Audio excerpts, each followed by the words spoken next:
प्रयागराज महाकुंभ से ठीक पहले रेल मंत्री अश्विनी वैष्णव ने प्रयागराज और आसपास के रेलवे स्टेशनों का निरीक्षण कर सबको चौंका दिया।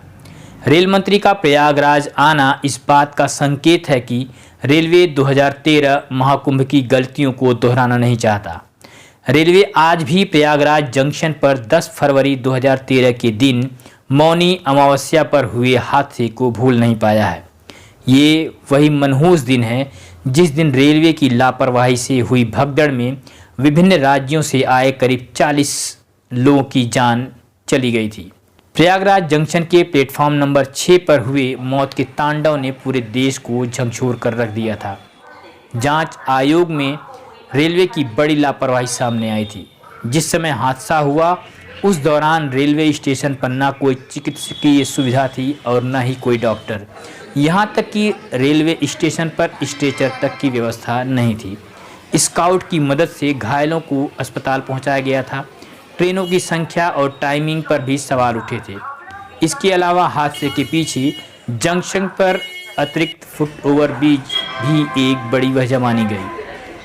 इस बार रेलवे ऐसी कोई गलती दोहराना नहीं चाहता। हादसे के इस कलंक से सबक लेते हुए रेलवे ने प्रयागराज जंक्शन के साथ साथ सूबेदारगंज, झूसी, नैनी, करछना, छिवकी, रामबाग, संगम, भीरपुर सहित आसपास के स्टेशनों के कायाकल्प के साथ ही यात्रियों के अनुरूप सुविधाओं का भी विस्तार कर रहा है।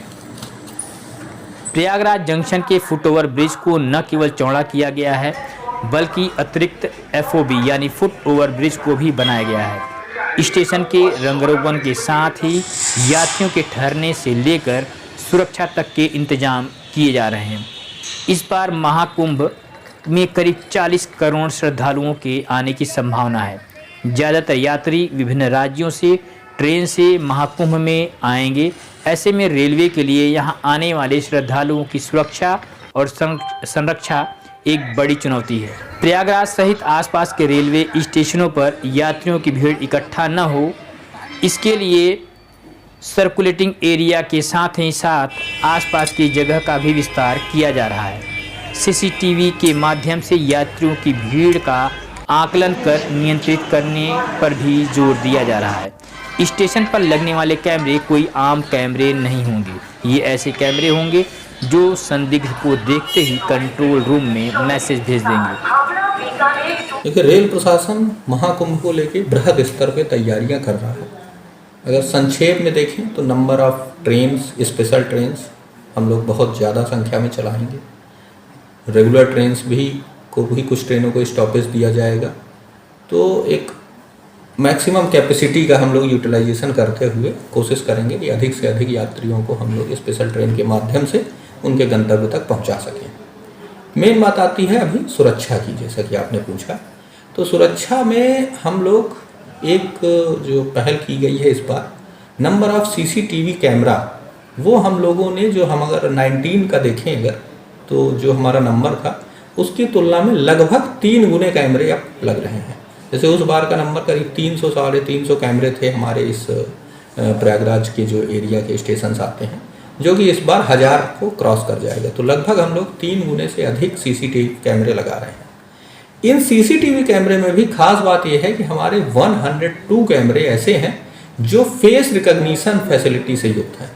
फेस रिकॉग्निशन का मतलब ये होता है कि आपके पास कुंभ के दौरान क्या होता है, बहुत सारे लोग ऐसे होते हैं कि जो अपने परिवारजनों से बिछड़ जाते हैं, खासकर छोटे बच्चे हों, कोई वृद्धजन हो, जो भीड़ के कारण अपने परिवारजनों से अलग हो जाते हैं।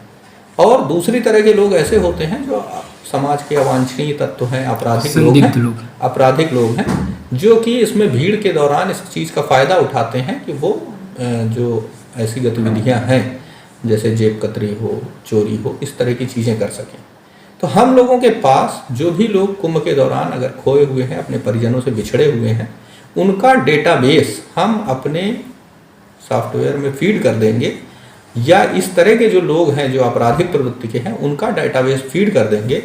तो होगा ये कि वो लोग जब भी उस कैमरे के रेंज में कहीं पे भी आएंगे तो हमको एक अलार्म आ जाएगा और हम आइडेंटिफाई कर पाएंगे कि फला व्यक्ति, फला जो खोया हुआ व्यक्ति था जिसकी ऐसी रिपोर्ट आई थी, ये इस समय यहाँ पे अवेलेबल है।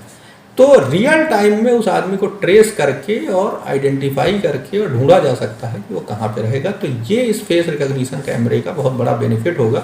अदरवाइज क्या है कि सीसीटीवी में बहुत लंबी चौड़ी रिकॉर्डिंग रहती है, जिसे बैठ के देख के और उसको कैटेगराइज करके वो उस आदमी को आइडेंटिफाई करना कि वो कभी इस रेंज में आया था कि नहीं है, फिजिकली पॉसिबल नहीं हो पाता है।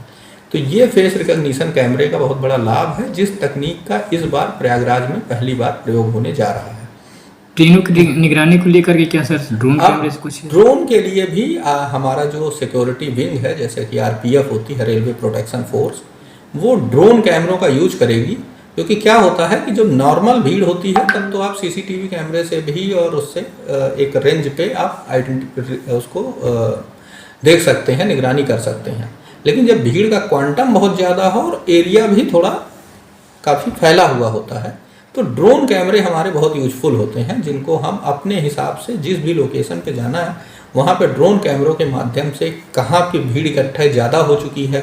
जैसे आपने देखा होगा हमारे जो है यहाँ पे डिफरेंट कलर कोडिंग के साथ हम इंक्लोजर्स बनाते हैं, कि जैसे लखनऊ या बनारस के लिए लोग जो है रेड कलर के इंक्लोजर में जाएँ, तो हम ये वॉच करते रहेंगे कि रेड कलर के इंक्लोजर में कितनी भीड़ हो चुकी है, और अगर उस डायरेक्शन के लिए ज़्यादा भीड़ हुई है तो उसी डायरेक्शन के लिए हम नंबर ऑफ स्पेशल ट्रेन ज़्यादा चला सकें।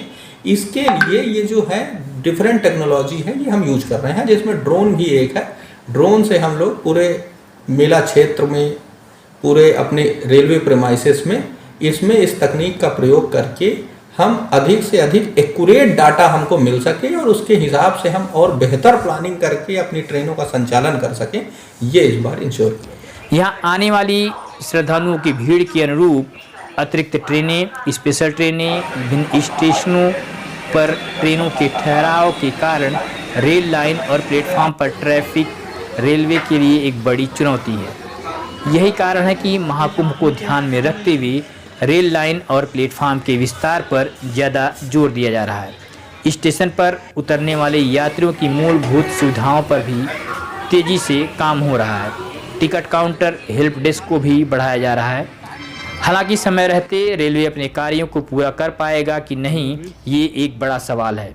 प्रयागराज में रेल मंत्री का आना जोनल अधिकारियों के लिए एक चुनौती के तौर पर देखा जा रहा है।